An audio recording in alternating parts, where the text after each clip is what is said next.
What is the best enchantment to put on a bow? Is it mending or is it infinity? I say both.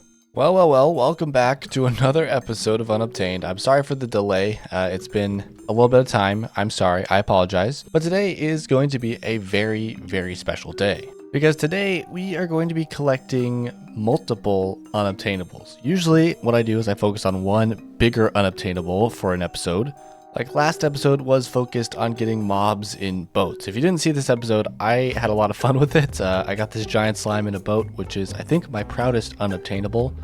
I'm not even joking. I think it's hilarious. But today is going to be different because, of course, we have to finish 1.9. And a lot of the unobtainables left don't really feel like they grant a full video. So that's why we're going to do the cleanup crew today. Let me quickly clarify by saying that there is something that does require its own video called world tearing, but I am not doing that quite yet because that's going to require a huge amount of setup time. So first things first, and possibly one of the most interesting unobtainables, because it's been repeated multiple times, but at least in this version, you could combine mending and infinity and get that as a enchantment combination. So if we do this, we now have what I call an unobtainable book. We have a lot of these random books that are unobtainable, like this one by Serge, but this one is by me, but it has 2 enchantments that of course aren't allowed. So taking stuff like this, what we can do is we can of course create the ultimate bow. Now normally that of course would be a fairly easy task to execute because really all you need to do is add in all the most powerful enchantments that you have and then create, well, the bow to defeat all the creepers in your world. But in this version, it's a little bit different because there's more than one use for a bow.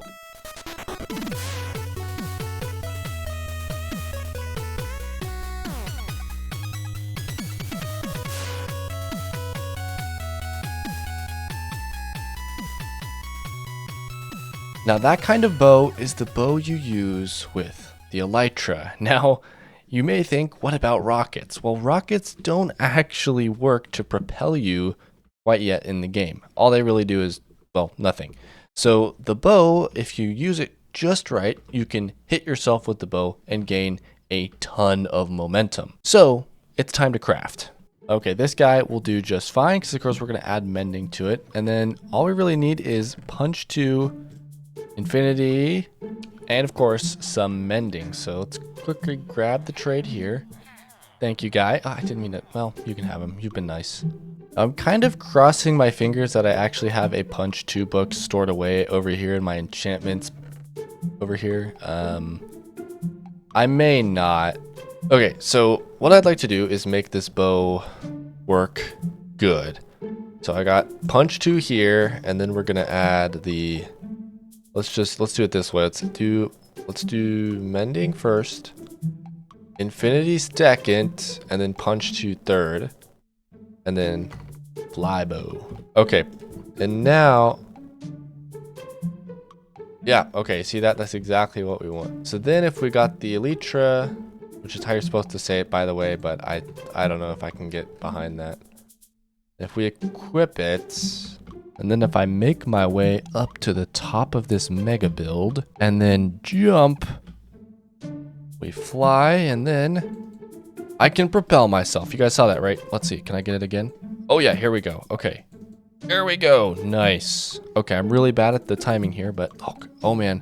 What's this up here? I don't even remember building this. What is this from? Huh.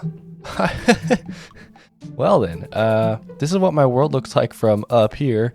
We definitely need some more big builds here. I mean, this thing is ginormous, but nothing else really compares to it. But, oh, he doesn't have a scalp. So that is one type of bow that we can make, but the other one is, of course, one to fight mobs with.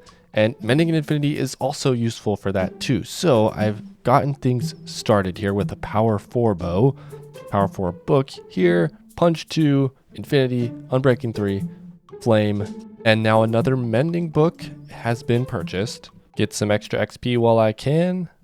Oh, darn it. What if I pick a bow that's not enchanted? Ah, are you kidding me? I have to make a whole new thing. Hey. Okay, this time it should be good to go. I should be able to combine everything that costs 15. That costs 9. Okay. The cheaper one, 23. I have 28 levels. Perfect. Okay, so we got the fight bow and the flight bow. This one, of course, boom, super strong. Let's try it out. I'll just go ahead and put some grass blocks in proximity to these spots. Oh no. Let's give this a shot. Boom. Okay, it's definitely a fight bow for sure. I would call this a great success. We have two very powerful, very strong, very unobtainable and illegal bows. Very happy with this. So now that I have the mending and infinity flight bow, transportation in my world has changed completely. And it also means that XP is far more valuable than it ever used to be because, well, if we just look at the durability of this thing already, just after messing around, it's already half durability. Although I am missing on breaking. Hold on. Oh, okay, that definitely improves this bow quite a lot. But still, the fact still stands that I need a quick way to get XP consistently. Now, I do have the gold farm up here, which does work as an XP farm, but it is a little bit junky. I mean, a lot of the mechanisms are a little bit broken. The redstone gets in the way of the XP launchers here. It's just not ideal, and we already have this donut shape here to take advantage of. Now, the big problem with retrofitting this design with something that I think would be much easier to maintain is that entity cramming wasn't added into the game until 1.11, and just for your information, we're in 1.9 still, which means there is no entity cramming. So I have to find another way for these pigmen to get, well, you know. Now, the other option that we have is to do something in the end here with the Enderman farm, or maybe try and attempt to make another dragon farm. Or as an even more bonus idea, I could try doing something with all the spawners that I have in my world. I kind of think that's the coolest idea that I've got so far. But ultimately, my XP problem needs to be fixed, and soon. But I don't want to rush it. I want to make sure that the XP problem is fixed in a meaningful and fun way. So while I'm thinking about it, at the beginning of this episode, I said we were going to get multiple different unobtainables. So what we're going to do is we're going to get the next one, which requires us to upgrade to 1.9 pre-release 1. Then with some freshly smelted iron and a few planks, we can create the new shield.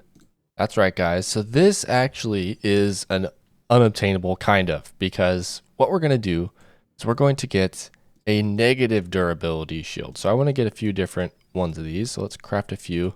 All right, perfect. We've got a zombie in here in my horse pen. I don't know what he's up to. There he comes. Okay.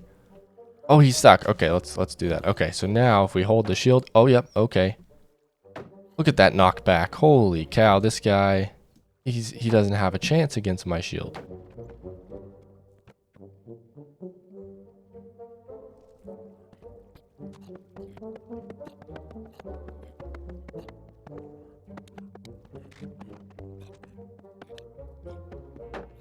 Okay, I've gotten all of them in to low durability. Get rid of that zombie. Okay, so I've got the 3 different shields to a very low durability. Oh wow, they're both 31. So what we're going to do now is downgrade. And the reason we downgrade is because in this version, 1.9 pre-release 1, the shield durability was increased to 336. But in the previous version, 16W07B, these guys had a durability of 180. So as you can see, I now have negative durability shields. What? That's so cool. So yeah, that's the second unobtainable. Okay, so now that I've gotten these crazy shields, I kind of want to test out how they behave in the game, because I actually don't know really much about negative durability items. So what I'm gonna try and do, I have one of these rabbits trying to attack me. Let's jump in there really quick. Are they gonna do it? Are you gonna do it? Okay, it just disappeared. So yeah, it literally just destroys it. Okay, so that's kind of unfortunate. I thought maybe it would just count infinitely, but I don't think that's the case. Anyways, in between episodes, I've actually been doing some things in my world. Okay, so first of all, you may notice that the museum's looking pretty much the same as it is before, but check this out. I have been mining away the land around this area drastically. Like, check this out. I've been cutting away land everywhere. And the reason I'm doing that is because I want to make sure that this build really stands out, and it's going to be a huge mega build. And I've decided to take multiple points of inspiration from all the different concept arts I got sent many episodes ago. Now, another thing that I have added to my world here is I've started work on a cliff face right here. And you may be thinking, why the heck would you put a cliff face here? And the reason was I originally wanted to put a town here, but I'm no town builder. So I decided instead, let me build a cliff. And I think ultimately this is going to be a really good addition to the area. I think it will fix this kind of view here. This one is specifically, I want to have this and then a cliff here. I still want to see the killer bunny thing here. I think it's a really good compromise to everything that I wanted. And it's also going to cover up the farm that I got back there, as well as that ugly build that I dislike. But other than that, I have really not been spending too much time in my single player world here, just because I've been enjoying myself so much over on Afterlife. And I've been building a really big, awesome build there. And I do secretly kind of like modern Minecraft better.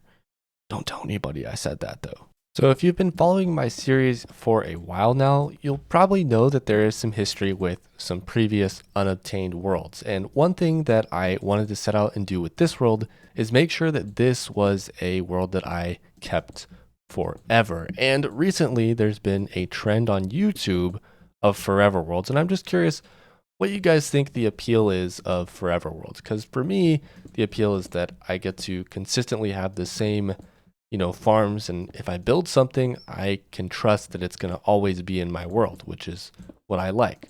But I'm curious what you guys think the appeal is with this new trend on YouTube, and yeah, let me know in the comments. I really want to try and get this shaped up today because the idea is to kind of start work on a little bit of lore for my world. Now, typically, I have never really dabbled in lore for my world or any sort of gaming thing, to be honest, but I kind of have a cool idea for this world, and I want to run it by you guys in this video. The idea is that this is kind of a society that's been found by some researchers, and they're setting up their camps to study all the different things in it.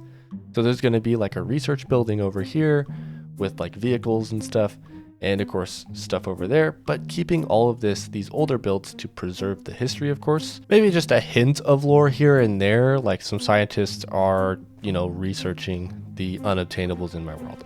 I don't know, let me know what you think, but obviously this meteor is ending it all, so it doesn't really matter too much. Anyways, speaking of endings, I'm going to end the episode here, and next episode we're going to be updating to the 1.10 era. I don't think I'm going to be doing world tearing in my world specifically, but I think I might try and do like a separate video about it if I get enough time to research it, because there's a lot to it, and I don't really want to make a video that doesn't fully cover it. So yeah, it's one of those things that might take me a very long time to get done. Anyways, thanks for watching. I appreciate you guys. See you in the next one. Bye bye.